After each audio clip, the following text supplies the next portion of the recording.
The morning after that wasn't messy. It was worse. It was quiet.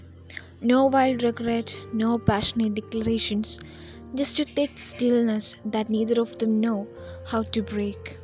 Wine dressed without looking at him. Her fingers trembled slightly as she buttoned up her blouse, brushing invisible wrinkles from her soul. Jungkook leaned against the wall, watching the soft light fall across her back. He didn't say stay. He didn't say anything, because whatever happened between them, it wasn't supposed to. It was never allowed to mean anything. But it did. And now silence screamed. She left without a word. No goodbye, no glance back. Just the soft click of the studio door as it closed between them. Jungkook stood there long after she was gone, staring at the place she had slept, at the pillow that still carried her scent. He picked up his sketch pad and tried to draw, but his hand shook too much to hold the pencil. Wine tried to go back to her life, tried to look at her fiancé without flinching, tried to answer calls with the same fake cheer, tried to sleep without hearing Jungkook's voice in the space beside her. She told herself it meant nothing, that it was just one night, but her heart had started lying louder than her mouth. She avoided the cafe, the lake, the bookstore, and when he finally tested her, "Are you okay?" She didn't respond because if she did, she might break. Days passed, then weeks passed. Then, on a particularly heavy Thursday, she walked past a familiar street and saw him, Jungkook, sitting outside the cafe, alone, sketching. He looked thinner, quieter, like someone had peeled away another layer of his already broken heart. And without thinking, she walked over. "Hey," she said. He looked up slowly, like he was afraid he would imagine her. "You okay?" he asked softly.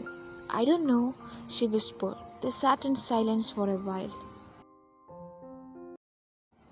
Then she looked at him, eyes raw. "This isn't love, right?" Jungkook smiled, but it didn't reach his eyes. "No," he said, "because if it was, we would be allowed to have it." That broke something in her.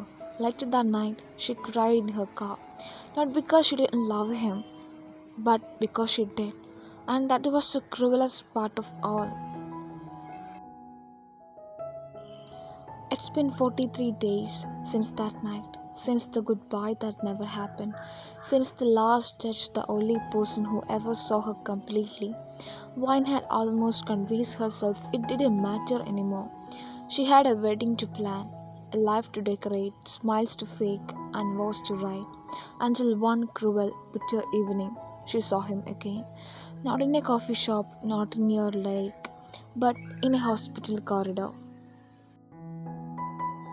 She was visiting her friend in oncology, just a quick visit, a 5-minute hug, and flowers in a vase. Her head was down, scrolling through her phone when she turned a corner and froze.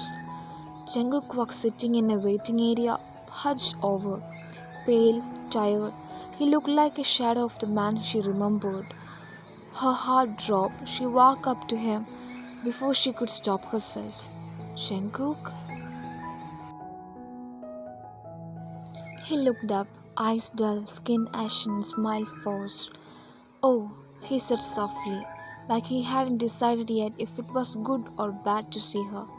"Hey, stranger." "What are you doing here?" she asked. There was a beat of silence. Then he said simply, "I'm dying." It hit her like a punch. He watched her expression change to confusion, disbelief, pain. "Blood cancer," he said, almost casually. "It's poetic, isn't it? My body's been tired of feeling too long." Wine sat beside him, her legs numb. "You didn't tell me," she whispered. "I wasn't supposed to tell you," he said. "You were supposed to forget me, be happy, get married." Her voice cracked. You think I can forget you? Jungkook leaned back, closing his eyes. You should.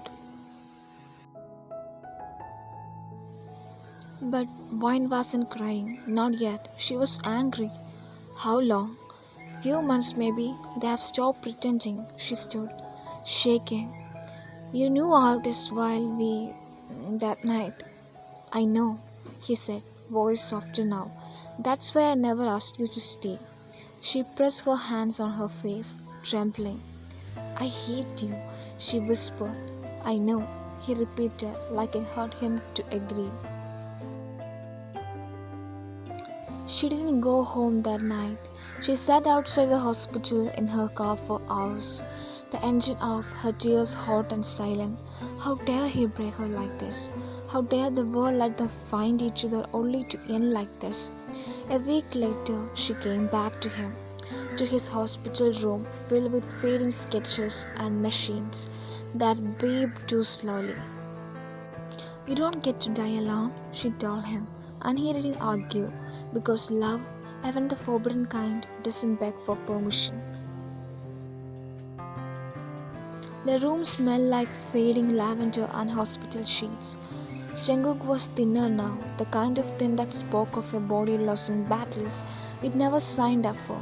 His bones pressed against his skin, like grief pushing out of him from the inside. But when Vine walked in, something flickered in his eyes, not hope, something more dangerous. Want, regret, and the kind of love that dares to bloom when it's already dying. She came every day now, with food he couldn't eat, books he never finished, and silence he always filled with glances that said, stay. Some days they laughed like nothing was wrong, other days they just sat, her fingers resting here near his, like an unspoken promise neither of them were brave to stay loud. One evening, when the sun spilled gold across the white floored tiles, she asked, do you ever wonder what we could have been? Jungkook didn't answer right away. Then, voice thing. All the time, she looked at him, eyes rimmed red, fingers knotted in her lap. I hate you, she whispered, for making me feel when I wasn't supposed to, for making me believe in something doomed. His voice broke as he smiled. I hate you too, for showing up, for staying, for making this the happiest pain I have ever known. She stood suddenly overwhelmed. You are not feeling very well, Jungkook, and I'm engaged, and we are this isn't how it was supposed to be. I know. Then why does it feel like home? Because you are, he said, and I think you have always been. She turned away, crying now, quiet, angry tears. He couldn't even hold her anymore. But then his voice, soft but sure. Come here, she did. And when he kissed her this time, it wasn't desperate, it was final. A kiss heavy with thank yous and I'm sorries, with what ifs and only ifs, with the weight of all the lifetime they had ever, never get. Later, laying beside him on the narrow hospital bed, her head on his chest, his heartbeat faint but real, she whispered, promise me something, anything. Don't go without saying goodbye. He pressed a kiss to her hair. I won't. He would. They both knew it. But in that moment, it was the only lie she ever wanted to hear. Time moves differently when you know it's running out. Every second sketches and folds in on itself. Every glance becomes a memory, every touch becomes a goodbye. It was raining again, of course it was. The sky cried for them because neither of them could afford to break just yet. Wine entered his room in silence. She didn't bring books today, or jokes, or coffee in a thermos. He never thought.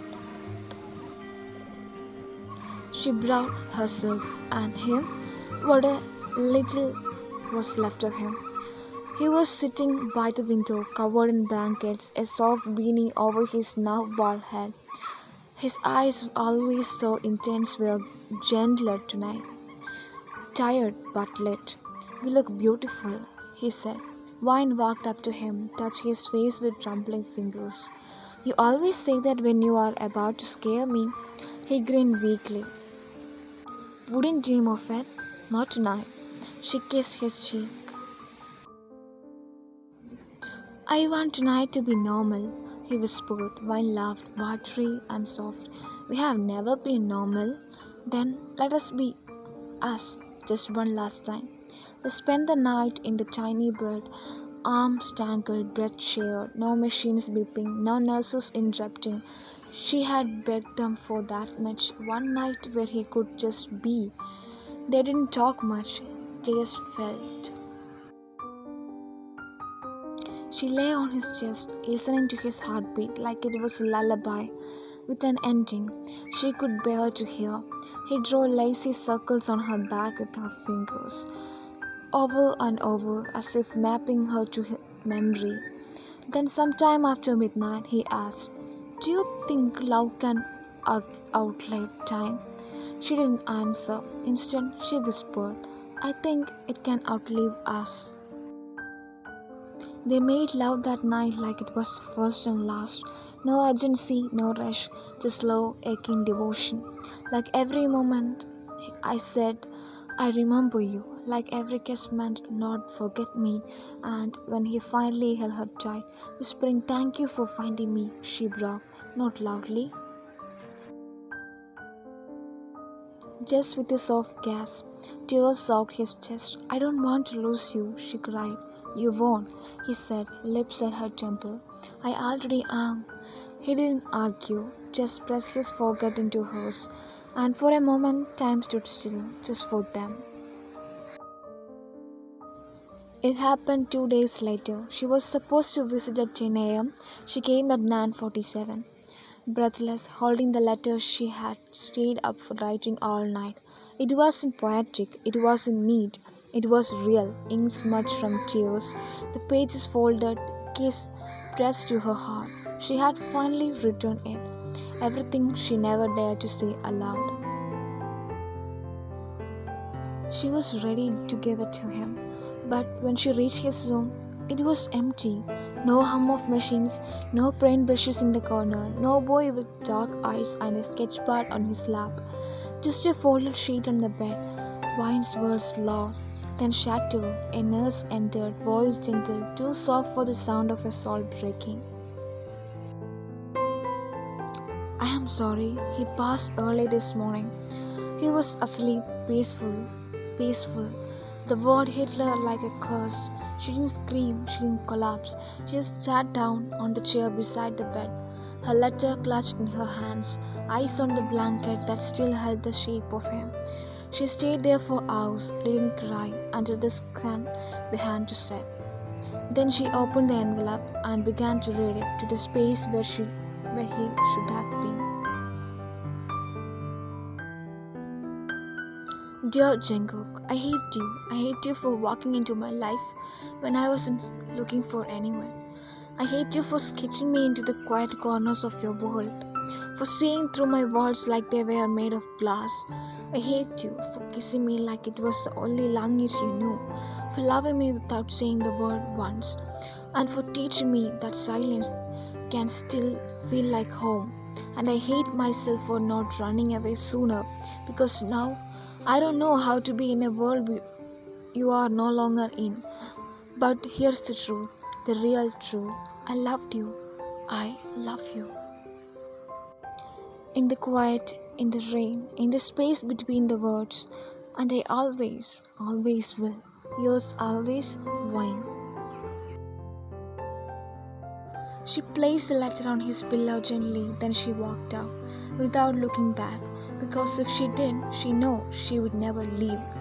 A year later, she stood at the lake alone, no ring on her finger, no paint on her skin, just silence and a small sketchbook pressed to her chest. His sketchbook, she opened it, page by page, and on the very last one, a drawing of her, sleeping, with 5 words beneath it, written in his rough, scrawled hand. right. I loved you. I knew.